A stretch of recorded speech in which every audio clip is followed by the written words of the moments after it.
오늘은 절기가 부활절 제7주이고 다음 주일이 성령 강림절입니다. 부활절은 성령 강림절을 기다리는 그런 주간이죠. 이번 주는 또 승천주일이기도 합니다. 예수님께서 이 땅에 오셔서 이제 사역을 하시고 십자가를 지시고 그 다음에 죽으셨다가 부활을 하셨죠. 부활하셔서 40일 동안은 이 땅에서 또 계속 활동을 하시다가 성천을 하셨습니다. 그 성천을 또 기억하는 날이 오늘 성천주일이기도 합니다. 주보에 그렇게 나와 있습니까? 성천주일 맞죠? 예. 그리고 오늘은 청년주일입니다. 5월은 가정의 달인데 어린이 주일 있고 어버이 주일 있고 그다음에 청년주일입니다. 그렇게 온 가족들을 또 생각하고 성전하신 주님께서 우리에게 약속하신 성령을 이제 내려주시는 날이 다음 주일이죠. 이렇게 교회력은 예수님의 생애를 주기로 해서 그것을 기억하면서 그 은혜 안에서 우리가 이렇게 살아가도록 우리 신앙을 다지도록 하는 그런 달력이 교회력입니다. 성령으로 충만함을 입어서 주님과 온전히 연합하심으로써 영원한 생명을 누리시는 우리 모두가 되시기를 축복합니다. 오늘 본문의 내용은 맹인 두 사람, 예수님께서 지금 갈릴리 지방에서 쭉 지금 내려오셔서 예루살렘으로 가시는데 갈릴리에서 바로 직선으로 예루살렘을 안 가시죠. 그때 통상 그때에 갈릴리와 이 예루살렘 있는 유다 지역을 잇는 그 길은 중간에 사마리아 땅이 있기 때문에 사마리아를 둘러서 이렇게 갔습니다. 요단강 있는 쪽으로 요단강을 둘러서 이렇게 갔습니다. 그리고 요단강으로 와서 예루살렘으로 올라가는 그 초입에 있는 도시가 여리고입니다. 여리고. 여리고에서 이제 바로 언덕으로 계속 올라가면 산마루에 예루살렘이 있습니다. 이제 이 여리고에서 출발해서 예루살렘으로 떠날 때 여리고에서 이제 마지막 떠나가는 그 시점에 두 사람의 맹인이 예수님께 찾아와서 이렇게 눈을 뜨게 되는 그런 장면인데 이 장면은 공관복음에 공통적으로 다 기록되어 있습니다. 마가복음 10장 46절에서 52절, 누가복음 18장 35절에서 43절에 이 맹인이 눈 뜬 기사가 있는데 거기에는 두 사람이라는 말이 없고 맹인이 그렇다 그랬고요. 특별히 마가복음에서는 그 맹인 이름이 바디메오, 디메오의 아들 맹인 거지 바디메오 이렇게 기록되어 있습니다. 그래서 우리는 아마 바디메오라는 이름이 익숙할 겁니다. 바디메오가 눈을 뜨게 되는 사건이 바로 오늘 마태복음에서 이렇게 기록되어 있습니다. 마태는 아마 다른 사람들보다도 바디메오가 워낙 이렇게 부각되니까 또 같이 그때 한 사람도 있었다 이거를 상세하게 기록하기 위해서 숫자를 적고 있는 것이 아닌가 이런 생각이 듭니다. 한편 마태복음 9장 27절에서 31절에도 본문과 유사하게 두 사람의 맹인이 예수님을 만나서 눈을 뜨는 그런 장면이 또 기록되어 있습니다. 거기에서 두 맹인은 예수님께 찾아왔는데 예수님께서 그들에게 물어보시는 이 질문이 약간 다릅니다. 거기서는 뭐라고 하셨느냐 하면 내가 능히 이 일을 할 줄을 믿느냐 이렇게 물어보셨습니다.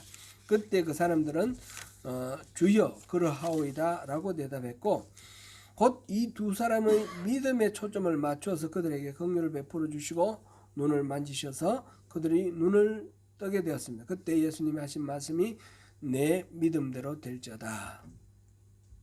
내 믿음대로 되라 이렇게 말씀을 하셨습니다. 비슷한 사건인데 오늘 본문에서는 예수님이 질문하는 내용이 조금 다릅니다. 너희에게 무엇을 하여 주기를 원하느냐? 이렇게 질문을 하셨고, 그 사람들이 눈을 떠서 보게, 눈을 뜨고 보게 되기를 원합니다. 지금 맹인이니까 가장 급한 그런 당면한 문제죠. 그래서 그거를 요청을 했고, 예수님께서는 그 불쌍히 여기시고 눈을 만지시고 그들이 눈을 떴다 이랬고요. 마가복음과 누가복음에는 가라 내 믿음이 너를 구원하였다. 이 마태복음 9장에서 믿음을 강조한 것과 비슷한 그런 분위기도 있습니다. 그래서 맹인 바디메오가 보게 되어서 예수님을 따랐다 그렇게 기록하고 있고요. 누가복음에서는 이 광경을 보고 백성들이 예수님을 하나님을 찬양하였다 이런 표현이 들어 있습니다. 그러니까 오늘 본문과 병행 구절들은 사람들이 가까이 오지 말라 잠잠하라 시끄럽다고 이렇게 만류하는데도 불구하고 다윗의 자손이여 우리를 불쌍히 여기소서 이렇게 외쳐서 그렇게 간절하게 이렇게 열성적으로 다가와서 그 소원이 이루어지는 그런 과정을 그 열성하고 예수님의 긍휼을 강조하는 그런 차이가 있다 이렇게 볼 수 있겠습니다. 본문에서 맹인들은 예수님이 지나간다는 말을 듣고 주여 우리를 불쌍히 여기소서 다윗의 자손이여 이렇게 했죠. 예수님과 함께 걷던 무리들이 조용하라고 꾸짖었고, 맹인들은 그 무리들이 말리는 걸 아랑곳하지 않고 계속해서 더욱 소리 질러서 주여 우리를 불쌍히 여기소서 다윗의 자손이여 이렇게 하였습니다.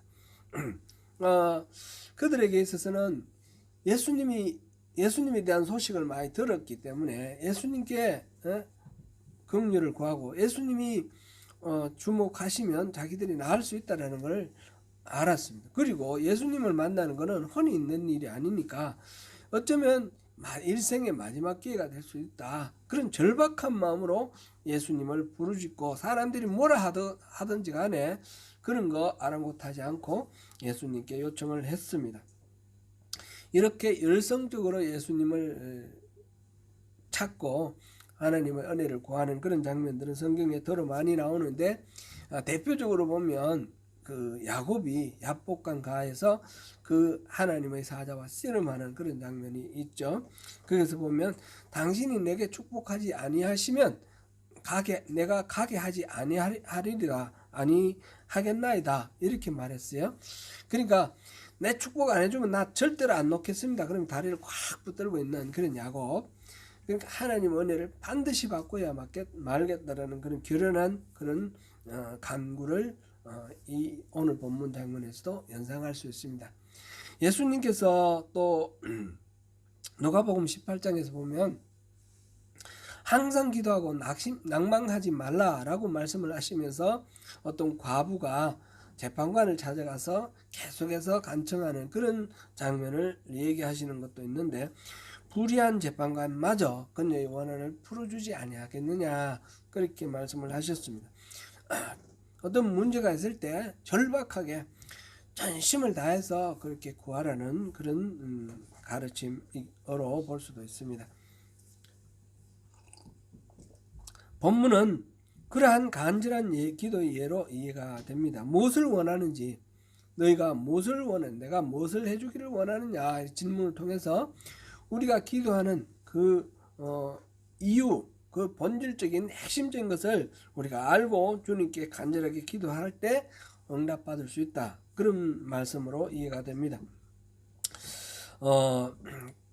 이 말씀을 이렇게 제가 설교하는 입장에서, 그러니까 여러분 무엇을 구하는지 알고 열심히 기도하십시오 이러고 끝내버리면 뭔가 좀 이 본문이 이 자리에 있는 그 이유를 충분히 반영하지 못한다라는 그런 마음입니다.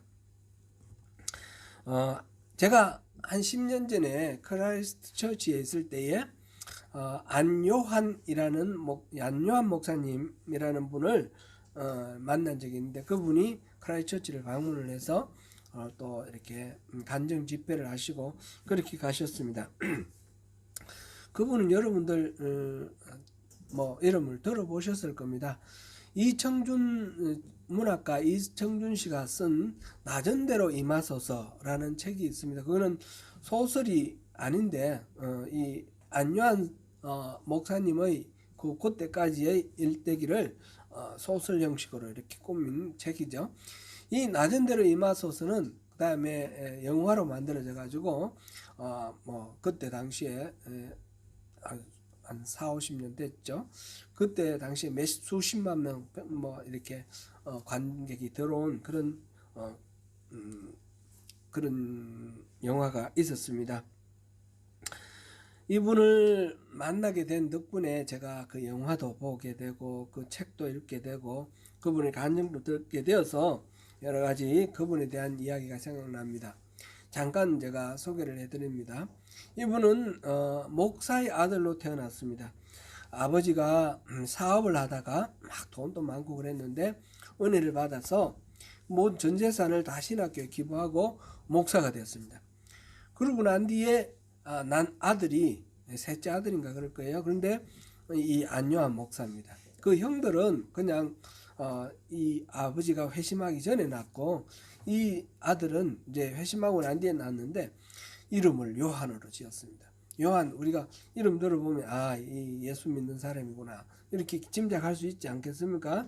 옛날에 이런 이름 흔하지도 않았는데 그렇게 이분이 이제 아버지가 이 아들도 목사가 되었으면 좋겠다 그렇게 생각하면서 키웠죠. 근데 이분은 아버지가 요한이라는 이름을 붙인 걸 싫어합니다.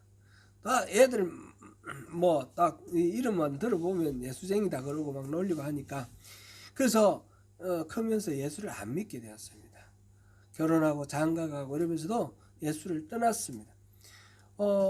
외국어 대학교 부록관을 왔는데 이제 외교관이 되려고 외무고시를 공부를 하던 중에 갑자기 실명을 했습니다. 무슨 원인도 잘 모릅니다. 그 당시에 뭐 병원도 제대로 가서 진단을 잘 안 받은 것 같아요. 그리고 실명을 하게 되었는데 아내도 떠나버렸습니다. 완전히 혼자 남게 되었는데 절망 가운데서 하나님을 원망하기도 하고 자살 기도를 하기도 하고 또 하나님께 낫게 해달라고 그렇게 간절하게 기도하기도 했습니다.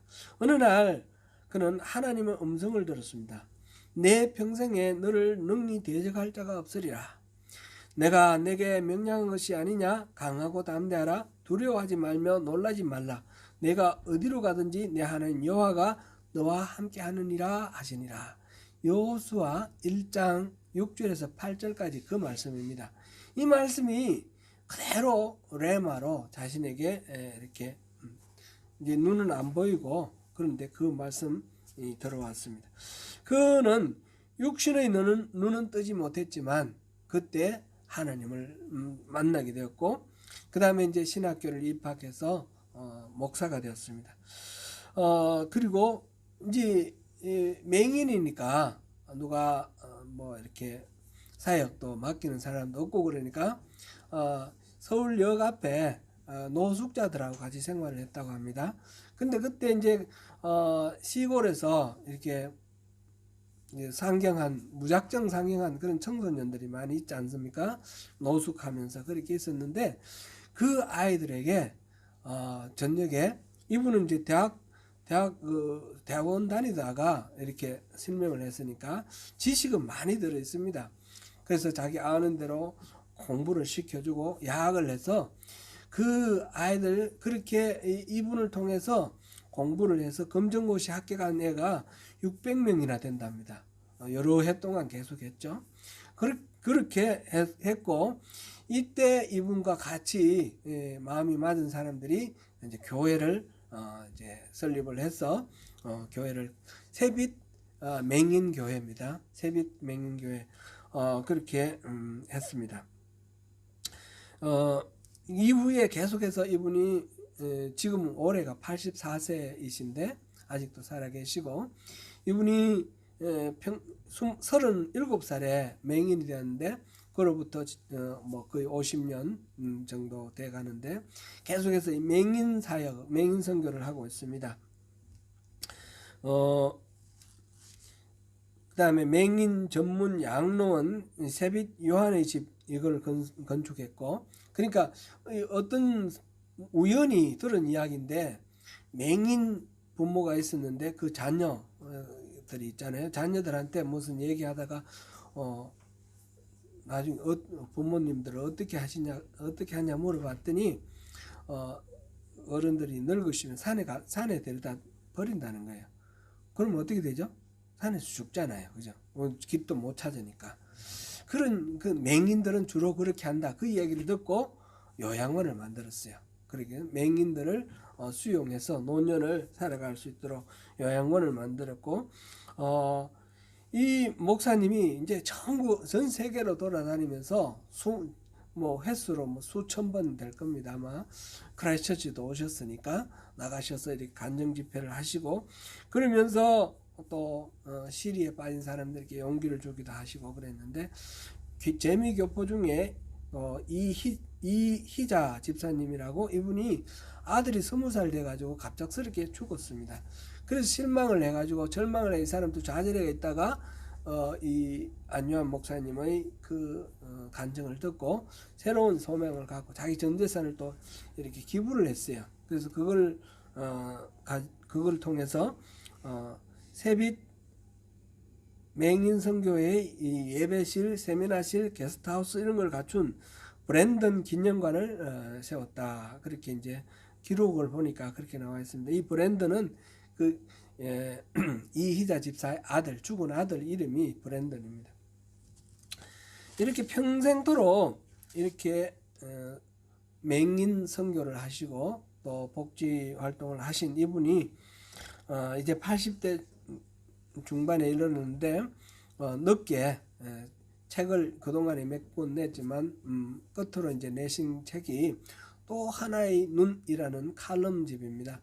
이거는 그 전에 이제 썼던 칼럼을 모아가지고 이렇게 출판을 했는데 거기에 나오는 이야기가 이런 이야기가 하나 있습니다. 새빛 맹인교회를 세운 초기에 너무 힘들게 이렇게 강연을 하고 돌아다니다가 지쳐가지고 쓰러졌습니다. 쓰러져가지고 이제 쉬고 있었는데 어느 날 사무실 한쪽에 이제 쉬고 있었는데 어떤 젊은이가 찾아와서 감사 인사를 하더라는 거죠. 이 젊은이가 들려주는 이야기가 자기가 이제 너무 삶에 지쳐서 자살하려고 이제 수면제를 그때 수면제 한꺼번에 많이 안 파니까 두 알씩 이렇게 사서 모으는 거예요. 수면제를 사 모으기 위해서 신문지를 이렇게 찢어서 그게 수면제를 모아가지고 이제 한 20알 됐나 봐요. 이제 이걸 먹고 죽으려고 그거를 폈는데 그 알약이 보이는 게 아니라 그 신문지에 적힌 기사 제목이 눈에 들어왔는 거예요. 맹인이 맹인을 돕다 쓰러지다 라는 그런 제목이에요. 그러니까 그게 뭔가 읽어보니까 이 안요한 목사님이 열심히 이렇게 선교하다가 쓰러진 그 기사가 나와 있어요. 그걸 보고 이 사람이 삶의 소망을 다시 회복을 했다고 합니다. 그래서 이 사람을, 이 안요한 목사님을 찾아왔습니다. 안요한 목사님이 이렇게 고백하고 있습니다. 내가 맹인이 안 되었다면 목사도 되지 않았을 것이고 쓰러지지도 않았을 것이다. 그리고 신문에 그 기사가 나지도 않았을 것이다. 그리고 이분이 그 신문 기사를 읽지 못했더라면 약을 먹었을 것이다. 내가 맹인이 됨으로써 하나님이 주신 귀한 생명 한 생명을 살리게 되었다. 참으로 하나님의 은혜다. 이렇게 기록하고 있습니다. 하나님이 맹인이 된 안요한의 기도에 응답을 하셨을까요? 하시지 않으셨을까요? 이분은 그 갑작스럽게 실명을 하게 되었으니까 답답하고 가족들도 떠나고 절망 가운데서 얼마나 이 눈을 고쳐달라고 간절하게 기도를 했겠습니까? 그런데 그렇게 육신의 이 눈 실명은 회복되지 않았습니다. 성경에는 맹인이 눈을 뜨는 장면이 여러 군데 나옵니다. 그런데 이 맹인이 눈을 뜨는 것은 그냥 눈 떴다라는 그 사실 자체만으로 중요한 것이 아닙니다. 이것을 잘 정리한 것이 요한복음인데, 요한복음에는 7가지 기적이 나옵니다. 근데 이 7가지 기적은 그냥 기적이 아닙니다. 이건 표적입니다. 표적인데 그것은 다 예수님이 누구신가를 알려주기 위해서 그런 기적이 일어나는 겁니다. 요한복음 9장에 날 때부터 맹인이었던 한 사람의 이야기가 나옵니다. 제자들이 그 사람을 보고 저 사람이 날 때부터 맹인이 된 것은 자기 죄 때문입니까? 아니면 조상들의 죄 때문입니까? 그런 질문을 했습니다. 예수님께서는 누구의 죄 때문이 아니다. 하나님께서 하실 일을 보여주기 위함이다. 이렇게 말씀을 하셨고 그 맹인의 눈을 뜨게 해주셨습니다. 진흙을 이겨 그 눈에 바르고 실로암에 가서 씻으라. 그랬더니 그 사람이 실로암에 가서 눈을 씻는 순간 눈이 밝아져서 날 때부터 맹인이었는데 볼 수 있게 되었습니다. 옛날에 맹인들은 살 수 있는 방법이 구걸하는 방법밖에 거의 없었습니다. 그러니까 이 사람이 구걸하는 맹인인데 눈을 뜨고 돌아다니니까 사람들이 너 무슨 일이 있었냐 물어봤더니 어떤 사람이 나에게 이렇게 해서 내 눈을 뜨게 됐다. 그랬더니 사람들이 그날은 안식일이었거든요. 안식일 날 이거 일을 해서 눈을 뜨게 하다니 하면서 그 범인을 잡으려고 하는 겁니다. 그 범인이 나중에 이제 예수님인 줄 이렇게 알게 되죠. 그래서 예수님께 공격해오고 이런 일들이 벌어집니다. 그래서 이 맹인이었다가 고침받은 이 사람은 공동체에서 쫓겨나고 이런 이야기입니다. 그 과정 속에서 예수님께서 바로 내가 세상의 빛이다 이 말씀을 하십니다. 사람들이 이 맹인을 날 때부터 맹인이었던 사람이 눈을 뜨게 한 것은 단지 시각장애인 한 사람을 치유하는 데 의미가 있는 것이 아니라 예수님이 어떤 분이신지 세상에 빛이 되어서 이 어둠과 암흑 속에 갇혀있는 이 세상에 빛이 되셔서 진짜 무엇인가 분별할 수 있는 눈을 뜨게 해주시려고 세상 사람들의 눈을 뜨게 해주시려고 오신 메시아다라는 사실을 그렇게 말씀해 주신 것입니다. 예수님은 자신이 메시아다라는 것을 여러 가지 방법으로 오병이어 사건도 그런 거죠. 나는 생명의 떡이다 이렇게 말씀하셨습니다. 그렇게 기적을 통해서 자신의 정체성을 밝혔는데 이 메시아에 대해서 이사야가 예언을 한 적이 있습니다. 이걸 누가복음에서 예수님의 사역과 연결해서 인용한 부분이 있는데 누가복음 4장 16절에서 19절을 한번 읽어보겠습니다. 누가복음 4장 16절에서 19절 예수께서 같이 읽습니다. 예수께서 그 자라나신 곳 나사렛에 이르사 안식일에 늘 하시던 대로 회당에 들어가사 성경을 읽으려고 서심해 선지자 이사야의 글을 저리거늘 책을 펴서 이렇게 기록된 데를 찾으시니 곧 주의 성령이 내게 임하셨으니 이는 가난한 자에게 복음을 전하게 하시려고 내게 기름을 부으시고 나를 보내사 포로된 자에게 자유를 눈먼 자에게 다시 보게 됨을 전파하며 눌린 자를 자유롭게 하고 주의 은혜의 해를 전파하게 하려 하심이라 하였더라. 아멘. 여기서 이제 주의 성령이 내게 임하셨으니 1차적으로 이거는 이사야 자신에 대한 이야기인데 이거는 미래에 오실 메시아가 이렇게 오신다라는 것을 예언하는 그런 내용이었습니다. 거기 보니까 메시아가 오시면 이런 일을 한다. 이분이 메시아인지 아닌지 볼 수 있는 그런 판단의 근거가 되는 일들이 있습니다. 그런데 그 중에 하나가 눈먼 자에게 다시 보게 함을 전파하며 이렇게 되어 있는 것이죠. 예수님께서 맹인의 눈을 뜨게 한다는 것은 바로 예수님이 메시아라는 것을 이렇게 나타내는 것입니다. 단순히 육신의 이 눈이 떠져서 이 시력을, 물리적인 시력을 회복하는 이것 이상으로 영적으로 눈을 떠서 하나님이 이 하나님의 백성들에게 하시고 계시는 이 일을 보게 하시고, 그래서 사람들이 그를 분별하는 그런 능력을, 이렇게 눈을 뜨게 해주는 그 일을 통해서 하시겠다는 의미입니다. 지금 그 요한복음 9장에서 마지막 부분에 가면 그 바리새인들과 예수님의 논쟁이 있는데, 그 바리새인들이 우리가 그러면 눈이 멀었다는 말이냐, 그런 식으로 이제 예수님께 반문을 하죠. 그랬더니 예수님께서 너희들이 맞냐, 여러분들이 맞냐, 맹인이라는 것을 인정하면 죄가 용서를 받겠지만 너희들이 보고 있다, 본다고 하니 그 죄는 여전히 있다, 이런 말씀을 하셔요. 세상의 빛이신 주님을 보지 못하고 주님으로 인해서 얻을 수 있는 대속의 그 은혜를 얻지 못함으로 바리새인들은 눈은 멀쩡하지만 주님을 보지 못해서 구원을 받지 못하게 되는 것입니다. 죄인의 상태로 그대로 남아있게 되는 것입니다. 오늘 본문을 그래서 정확하게 이해하기 위해서는 좀 단순히 열정적으로 이렇게 기도하면 응답받는다, 이런 식으로만 해석해서는 좀 부족한 것이다 라는 생각이 드는 것이죠.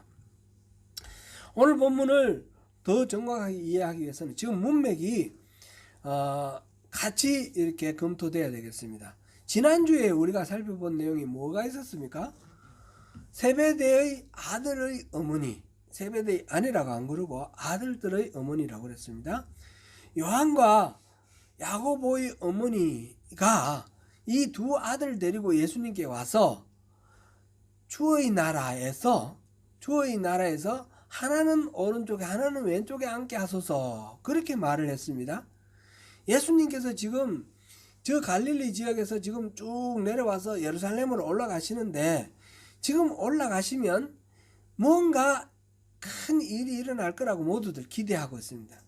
이건 그냥 예수님이 여행 가는 것이 아니고, 예수님은 계속해서 지금 예루살렘에서 고난을 당하고 십자가를 지고 죽었다가 부활할 거다, 이 말씀을 하시는데, 그 말씀을 들으면서 또 지나오는 길에 기적을 베푸시는 걸 보면서 예수님이 예루살렘에 들어가서 지금 예루살렘을 점령하고 있는 로마군을 물리치고 이스라엘을 해방시키고 하나님의 나라, 이 예수님의 주의 나라를 만들 거다라고 생각을 하고 있는 것입니다. 그런 기대를 가지고 메시아라 그러면서 쫓아오는 것이죠. 그러면서 그렇게 예수님께서 나라를 건립을 하시면 그때에 오른쪽에는 하나들, 또 왼쪽에 하나들, 뭐 말하자면 핵심적인 그런 권력의 그 중심 되는 자리에 우리 두 아들을 등용해달라, 인사청탁하는 겁니다. 하나는 좌의정, 하나는 우의정, 뭐 이렇게 쉽게 얘기를 하죠.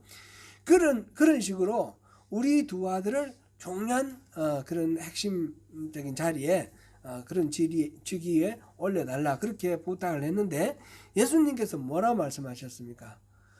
너희들이 내가 마시는 이 잔을 마실 수 있냐, 이렇게 물어봤더니 마실 수 있습니다, 그렇게 대답을 했습니다. 그러니까 예수님께서 너희들이 이 잔을 마실 수는 있겠으나 오른쪽에 앉고 왼쪽에 앉는 것은 하나님께서 정하신 그들이 앉을 것이다, 이 말씀을 하셨습니다. 이 말씀 이야기하는 것하고 오늘 본문하고 연결이 됩니다. 지금 세베대의 두 아들 야고보와 요한을 그 인사청탁하는 엄마가 그 예수님의 오른쪽 왼쪽에 앉게 해달라고 구하는데, 그 구하는 내용이 무엇인지를 잘 모르는 겁니다. 예수님은 과연 그 잔은 마실 것이다, 이렇게 말했는데 실질적으로 어떻게 됐습니까? 그 야고보는 12사도 중에서 제일 먼저 순교당했습니다. 사도행전 12장 2절에 나오죠. 제일 먼저 목 잘려서 순교당한 사람입니다. 요한은 12사도 중에 맨 나중까지 살아 있었던 사람이죠. 예수님의 어머니 마리아가 이제 살아있는 동안 모셨고, 그리고 나중에 밤모섬에 유배되어 가지고 그곳에서 하나님 주신 말씀을 받아서 적어서 요한계시록을 남긴 사람이 요한입니다. 다 예수님께서 하시는 그 일, 그 잔, 그 고난의 잔을 마신 것은 틀림없습니다. 그런데 세베대의 그 두 아들도 요한과 야고보도 자신들이 우리는 그 잔을 마실 수 있습니다 말했지만 그 잔이 어떤 잔인지 몰랐고 인사청탁하는 엄마도 몰랐던 거죠. 그런데 내용은 몰랐지만 그렇게 다 마실 수 있게 되었습니다. 기도를 하는데 뭔가 주님께 부탁을 하는데, 주님 부탁하는 게 우리 기도 아닙니까? 기도를 하는데 내가 기도하는 그 내용이 어떤 건지 우리가 뭣도 모르고 기도하는 경우도 있다라는 겁니다. 그래서 그거를 알기를 원하시는 게 하나님 예수님의 마음입니다. 지금 맹인에게 네가 무엇을 하여 주기를 원하느냐라고 물어보시는 것은 기도하는 그 내용, 그거를 알고 기도하느냐, 그런 식으로 우리가 해석해서 이해를 해도 좋겠습니다. 물론 맹인이 지금 눈 뜨는 것, 물리적으로 눈 뜨는 것만으로 예수님께서 응답하시지 아니하셨습니다. 그 이후에 이 눈 뜨게 해주신 이분이 메시아라는 걸 그 눈뜬 맹인은 알았고 예수님을 따라다니는 제자가 되었습니다. 우리가 기도를 할 때 진정으로 우리가 간절하게 기도를 하면 하나님이 응답을 하십니다. 근데 그 기도는 꼭 우리가 아는 대로 응답받는다, 내가 원하는 대로 응답받는다, 그렇게 말할 수는 없습니다. 내가 모르지만 하나님께서 예배하신 방법대로 응답을 받을 수 있다는 겁니다. 간절하게 우리가 어떤 문제가 있을 때 진솔하게 간절하게 아무렇지도 않은 척 그렇게 하면 안 되는 거죠. 진심으로 하나님 앞에 문제를 내어놓고 기도를 하고, 그 기도에 대해서는 하나님이 최상의 방법으로 내가 원하는 대로든지 아니든지 최상의 방법으로 응답해 주신다는 것을 신뢰를 하고 그 하나님께 모든 것들을 맡기고 나가자라는 것이죠. 지난 수요일 날 그 우리 수요 예배에서 살펴본 것도 그런 내용입니다. 여호와 하나님을 믿는 것이 무슨 소용이 있느냐, 무슨 유익이 있느냐.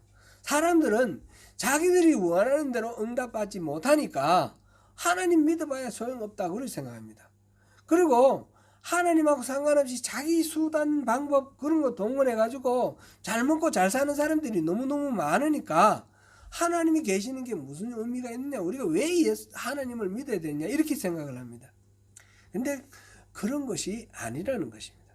그 모든 것들은 하나님이 다 알고 계시고 하나님은 하나님의 백성에게 최상의 답을 주시고 예배하고 계시다가 주실 것입니다. 문제는 지금 오늘 살아가는 우리가 오늘 내게 일어나는 일들 중에 내가 원하는 대로 내 눈에 보이는 대로 하나님의 개입하심, 하나님 손길이 보이지 않는다고 해서 하나님에 대해서 실망하거나 하나님에 대한 신뢰를 거두어 들이서는 안 된다는 것입니다. 우리가 기도를 하는 것은 하나님께 우리 인생을 맡기는 것입니다. 그러므로 그 모든 응답도 하나님께 맡겨드리는 것, 그렇게 할 때 진정으로 하나님과의 연합이 일어납니다. 하나님께서 우리에게 기도를 하게 하시는 이유는 그 기도의 결과에 따라서 기도 응답하면 하나님하고 친밀해지고 응답이 눈에 안 보이면 하나님으로부터 멀어지고 이런 식으로 되는 것을 원하는 것이 아니라 하나님 기도를 통해서 하나님과 대화 나누고 하나님과 깊은 교제를 나누고 하나님과 하나 되는 것을 원하시는 것입니다. 그 기도가 하나님께서 최상의 방법으로 이렇게 응답하실 텐데 가장 중요한 그 기도는 하나님과 함께 함으로써 영원한 생명을 함께 누리는 것입니다. 이 땅에서 우리가 살아가는 인생은 한계가 있습니다. 얼마 전에 제가 한국 들어가서 우리 장인어른 그 장례하고 왔다는 말씀을 들었는데 헤어지는 거는 안타깝고 아쉽고 슬픈 것은 사실입니다. 그러나 우리 장인어른 같은 경우